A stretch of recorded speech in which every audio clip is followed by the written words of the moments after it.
Welcome to the NonProfit Voice Tech Series, a special edition of the NonProfit Voice podcast, hosted by Mark Becker, founding partner of Cathexis Partners and editorial advisory board member of NonProfit Pro. In each episode of this monthly installment, Mark will have conversations with prominent nonprofit organizations and industry thought leaders to learn more about different technology offerings in the marketplace. Join us, and together we will learn more about these innovative digital tools and how to navigate the rapidly evolving technology landscape. Hello, everyone. Welcome back. Mark Becker here, founding partner of Cathexis Partners, here to talk with Logan with Golf Status about the technology around supporting golf events for nonprofits. That's always been a challenge I found over the years with different organizations. Obviously, your mission most times, unless you're like the Ernie Els Foundation or someone like that, your entire focus isn't around golf and a background of that. But even then, your mission is something else. So organizations have a tendency to get sucked into the world of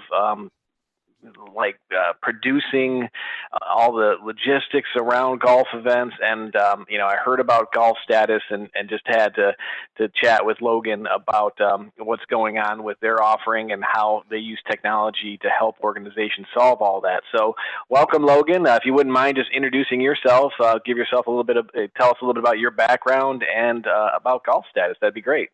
Yeah, for sure. Appreciate you having me on, Mark. So a little bit about myself. I'm from Lincoln, Nebraska, and that's actually where we're headquartered at Golf Status. I've been around the game of golf since I was about 4 years old. I've been playing for most of my life. I spent a little bit of time in the industry actually selling and fitting golf clubs, but started at Golf Status kind of towards the end of August of 2017.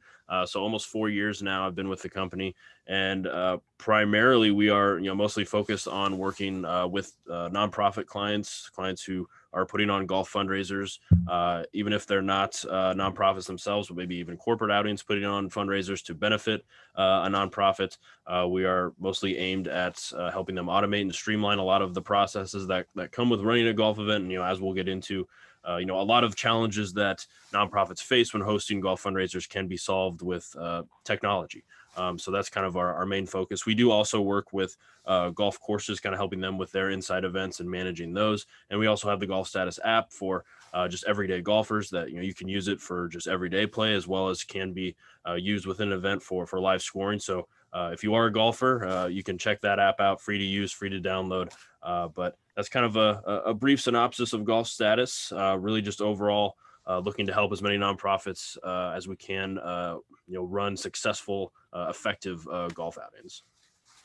That's great. Yeah, and I never want these discussions to sound like they're just a big sales pitch, but I so geek out on this because I love the way your structure is set up. I love the whole payment setup, and how. So if you could just kind of talk a little bit, because when you think about producing a golf event and bringing someone in, the first thought is, okay, that's going to be really expensive, right? But tell us a little bit about how it's set up as far as the pricing goes.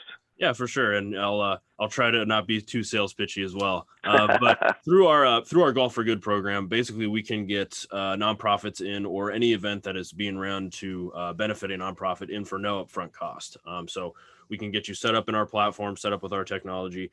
We do. Where we make our money is it's a win-win model. So anything that we earn is completely contingent upon what you're bringing in. So through payment processing and paying via credit card through event sites, we do have a small percentage we take of each transaction that comes through our event sites. Those can be passed on to your golfers and sponsors to cover those for you. So you're seeing the full value of those registrations. And then we also have some unique sponsorship opportunities available within our technology that you can, an event can then sell to potential sponsors for to give them some really cool premium exposure during the event. And then we take a cut of that those specific sponsorship sales if and only if the event is successful in selling them. So really, it's no upfront cost model. We only win if the nonprofit wins. So that's what's really appealing to a lot of our clients, because one of the big challenges that nonprofits face, not just with golf events, but just in general, is small budgets, even being understaffed. So being able to get them in for free is a really big plus. And I wanted to get that out in the discussion early on, because otherwise, some small organizations might not even go, oh, I'm not even going to listen to this because it's going to be, it sounds way too expensive. So I think that's great. There's really no reason for them to not give it a go if they have, an idea and the audience, right? Their constituents, if they're interested, obviously there's a reason why an organization wants to do a golfing event in the first place. Major donors, that's a great way to meet them where they're at, right?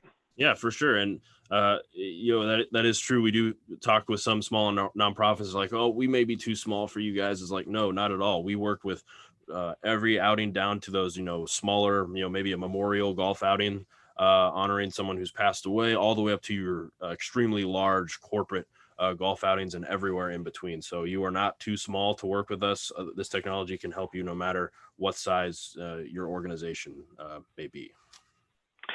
Our company works with a lot of organizations that do, standard peer-to-peer fundraising campaigns, like 5Ks or walks, and maybe they'll even do some DIY fundraising, kind of third-party fundraise your way kind of thing. And I think this really fits into that model, where if they have, even if the staff doesn't want to do it, quite often the organization will be approached by, someone that's been affected by, their mission, if it's a health-based human services type of organization, someone that wants to help out and they're an avid golfer. This is the kind of thing that kind of could help the organization and that individual really do great things, right? I mean, and you guys kind of take care of everything end to end, or am I overstating that?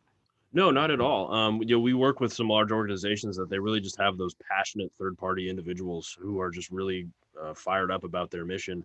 And the large national organization can just kind of say, here, come talk to these guys, and here's they can get you started and working with us. So the kind of those people at the grassroots level can really activate an outing that benefits the national organization. And so it makes it easy on that tournament organizer who's running the outing, but it also is a big benefit to that large national org, because now they can track and steward those donors that are playing in those small outings as well. So no, that's absolutely how we can operate, making it easy to activate those individuals at the kind of the boots on the ground who are passionate about your organization and can put a golf tournament on.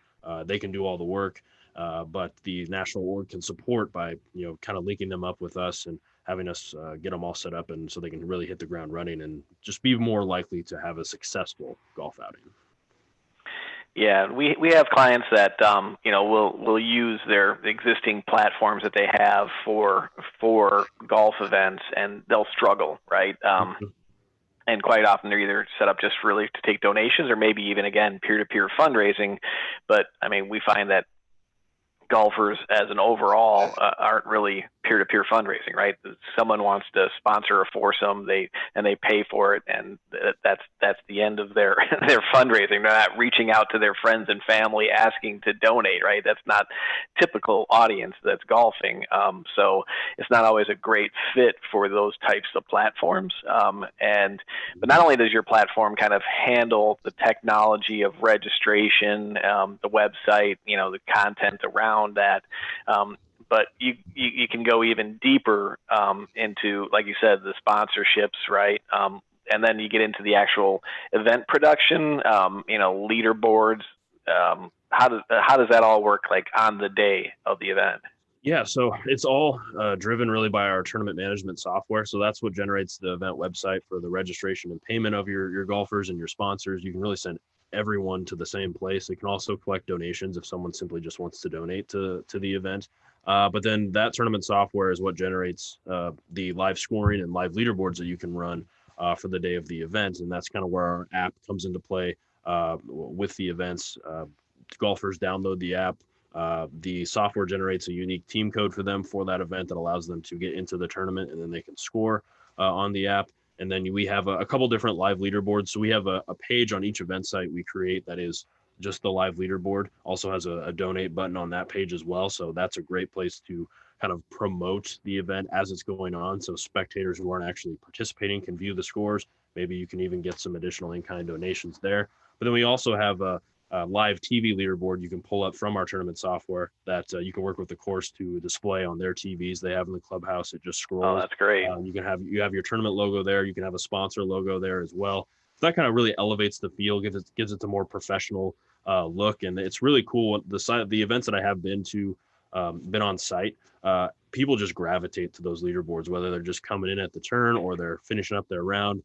They check it out. It kind of makes the event a little more competitive, which is always fun. People can kind of see where the leaders are throughout the day, but it's just a really cool way to just elevate the overall feel of the event. But also it saves you a lot of time at the end when you're calculating scores, so you can kind of get results out faster and get on to the next phase of your event. If that's handing out prizes, making any other kind of announcements, kind of just streamlines into that whole results process as well.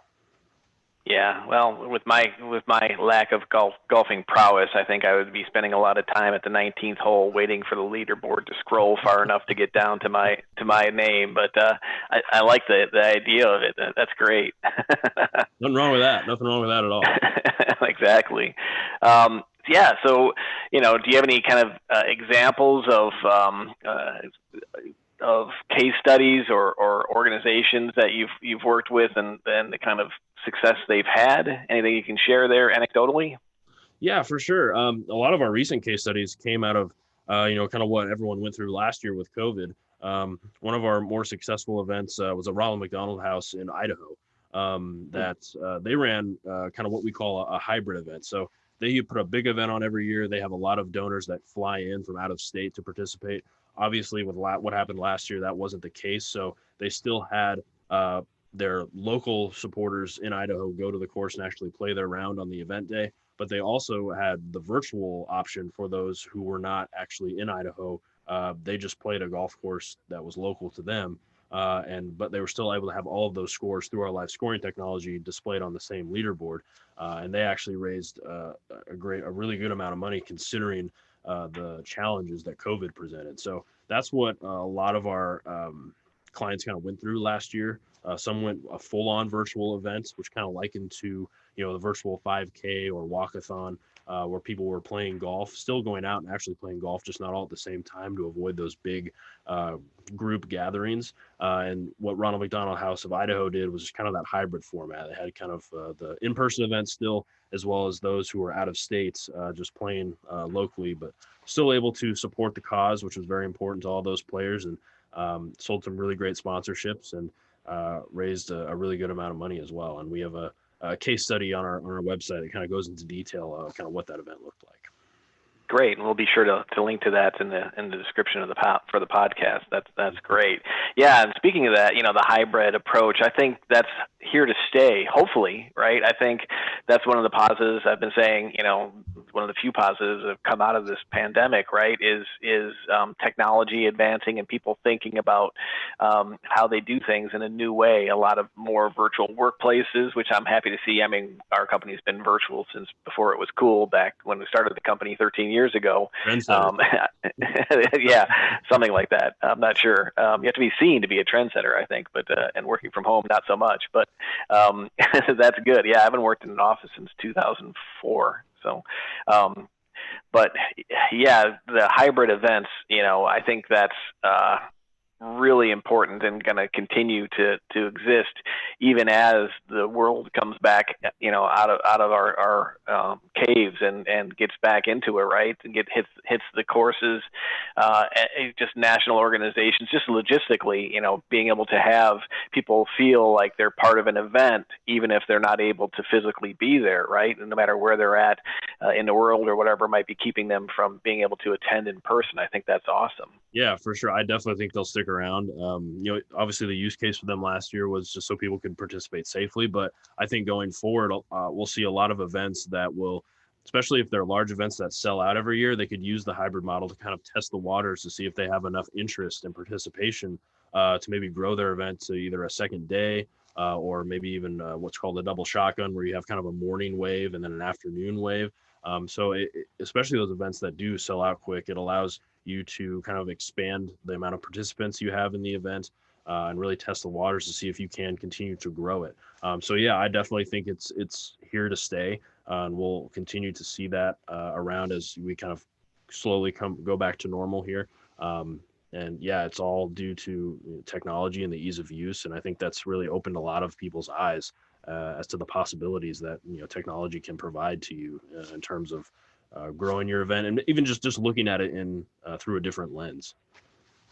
Yeah, definitely. So you mentioned an app, right? So if let's think about a use case here where I'm a golfer. I might be one or two removed from the actual person or organization actually organizing the event, but I get invited to golf on a foursome. I download the app. There's the ability to send push notifications right from the organization, and so I start learning about them. That's a great way to maybe extend your advocacy, right, and teach somebody else about your organization and what you're doing.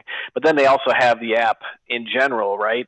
So what is their experience for somebody that's downloaded the app? That event ends, probably assume seasonally there'll be other events with that, other golfing opportunities with that same organization, but they'll also see updates and other potential events on the app, or how does that work? Yeah, so the app is a really great place just for if you are an avid golfer, if you want to use it to score. There's GPS for free within the app, as well as some advanced statistics. But in terms of kind of looking at other events, basically when you enter the tournament section of the app, it will use your location. It will pull in all of the active events that are within a 50-mile radius of where you currently are. So you can see all of the and link to all the event sites for all of our events that are taking place. And you click on those, jump into their event site. All of our event sites are mobile friendly, so you can kind of look through, even register and pay for another event if you want to participate. So it's a really great way for avid golfers who are looking for these types of tournaments to play in to identify those, but also for from the tournament organizer perspective, it gets your event just in front of more eyeballs. So you're more likely to really drive registration. If you are an event that's looking to grow, it's a great way to just get in front of more eyeballs, more golfers to hopefully get some more registrants for the tournament. Yeah. Oh, that's great. That's great. All right. So we've been talking about, technology helping with golfing. So let's talk about organizations, and their spreadsheets, right? There's if you're not doing this as your main job, if it's not, you end up everything devolves to spreadsheets to track everything, right?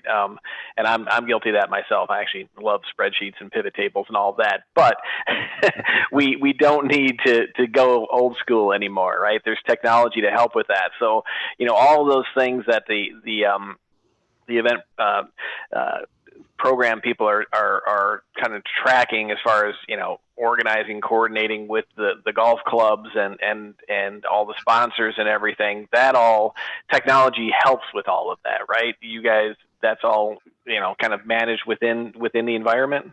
Yeah, so that's all done within our tournament management software. So first off, it's really helpful to drive everyone to one place to register and pay, whether they're sponsors, golfers, or people just donating. And then all of that information drops very seamlessly into the tournament management software, which just collects and houses that data. So it's very well organized, very easy to manage.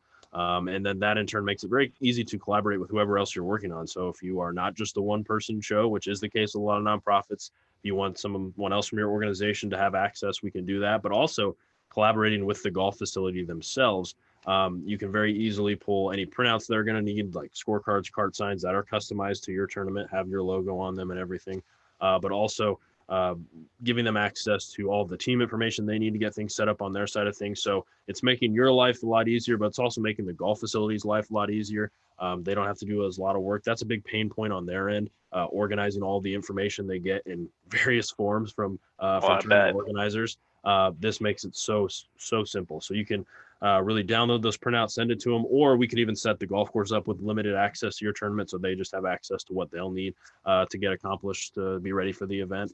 And then you can export all of the donor information you have out of our software very easily and import that back into whatever donor CRM you may be using, which is really important. We see that kind of get lost with some, especially smaller orgs. don't have an effective way to kind of track and then further steward those donors, this makes it much easier. You can simply export all that donor information, get it into your CRM, and really make sure you're hitting those people, not just for your next year's golf event, but all of the events or various initiatives your organization is carrying out. You can make sure those donors are further stewards, so they're constantly in the know and your organization is top of mind. Yeah, that's a good point, and kind of puts a bow on all of this, right? Organize all of it in one system that specializes in golf, and then you can export that into your CRM, so you can continue the conversation and the engagement and your overall picture of your constituents. So completing the overall picture. I love it. Well, terrific. Really appreciate your time, Logan, and that it seems like a win-win-win for everybody involved. The courses, the organization, the golfers, and it's really a low threshold to get in and check it out. It feels so, and low risk, right? Because upfront costs are a big thing with these things. All events, event production isn't cheap. So I love the way that you guys are attacking it with your approach and the technology to make it all that much easier. So definitely, recommend checking them out. But really appreciate your time here today, Logan. And any other final thoughts? No, I appreciate your time too, Mark. We would love to hear from anyone that is interested and just have a conversation about kind of your fundraising goals. And if you have a golf event, even if you don't have a golf event, you can go to golfstatus.org and fill out a form. And we just love to have a conversation and see if there's any way that we can help your nonprofit with its fundraising goals. All right. Terrific. Well, thanks for joining us today. And thanks, everybody. Until next time, have a good one. Thank you so much for joining us. We look forward to seeing you on the next episode of The Nonprofit Voice. You can listen to more episodes of The Nonprofit Voice at nonprofitpro.com/podcast/the-nonprofit-voice. And remember, for your convenience, you can stream any and all episodes of The Nonprofit Voice on iTunes, Google Play, and Spotify.